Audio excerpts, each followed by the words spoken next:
This quick technique I've had on my mind for a while. What I wanted to do was sew down rickrack with my embroidery machine.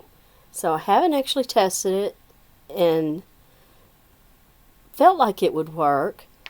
But then this morning I found a video from Bernina We All Sew, and she was quilting with chenille yarn. She was working free motion, of course, and we could do that and work on t-shirts, but I really want to be able to digitize this so that it can be repeated over and over and get a similar design each time.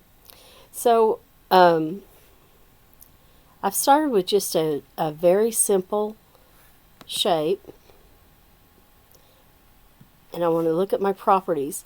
Now, oh, I had already changed it. The software will default to 2.5, and I just need a placement line. I don't need it to do anything special.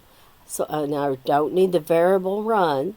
So I'm going to change this to a single length of 3 and say OK. Now I want to duplicate this. So I'll open up my edit box and go to outline and offsets. And I don't need an outline because I've already got the original heart shape that I'm working for. I want offset outlines.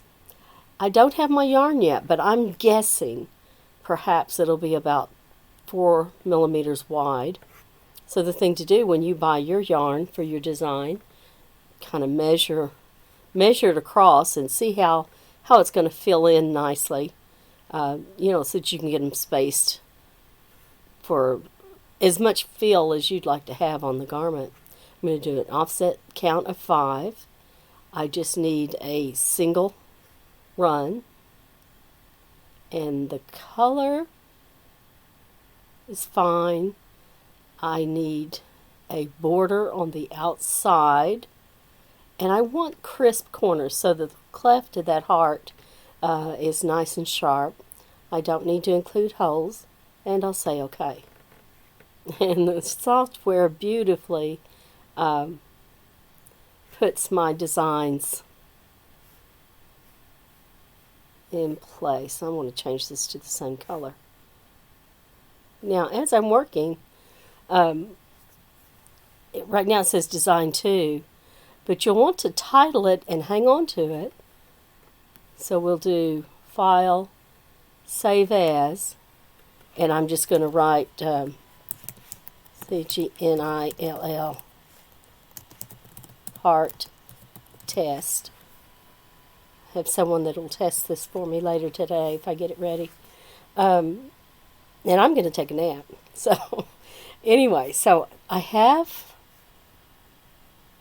my placement, and I want to double check. See, it has made these 3.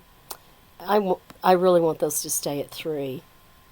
And I don't need variable. Apply. Now, let's see if it'll let me select several and do them at the same time. I'll hold Control on my keyboard and select each of these. And now right click, Control Z.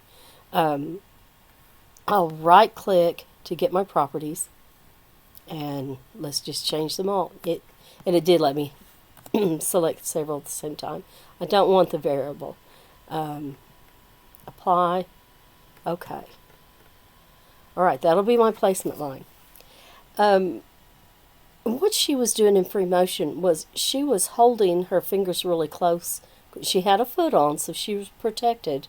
But I'm kind of nervous about doing this at the computerized embroidery machine. So my thought was, I've got my placement line. Why don't I take my yarn and cut it to fit? And it's going to begin at the bottom, and we'll double check that. Probably need to do that right now. Let's double check and see. I'm going to touch H on my keyboard. Great. And that shows me where it's going to begin and where it's going to end. Let's see if we get the same thing for each one. Basically we do, so that's great. And basically we do again. So what I'm thinking is I will take either glue stick or one of the OESD adhesive basting tapes, and I'll lay down that little bit of adhesive, put my yarn in place.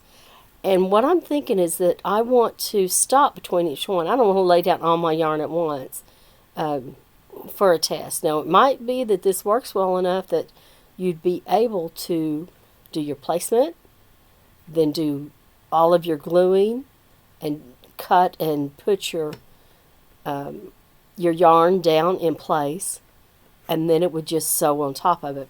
But for this test, I'm going to duplicate this now. Control duplicate. I'm going to change the color, just something that amuses me. But to be able for her to stop between each shapes, I'm going to give each one a different color. So, and that color stop will cause the machine to stop.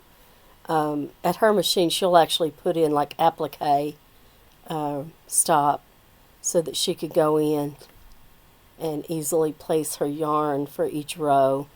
Let's give it maybe a pretty blue. I'm just amusing myself. And a green.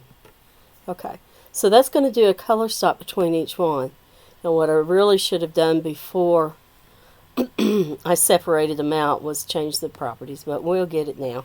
So I'll go ahead and shift and grab all of those, right click, object properties.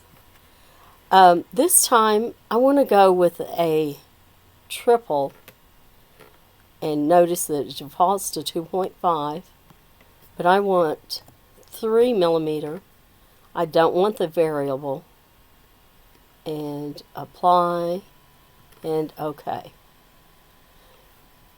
Now in my mind this should be ready to test, so hopefully we'll get a test run out and post a picture so that you can see how it turned out.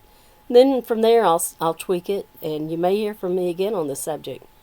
But it's been fun to play with. Thanks for watching.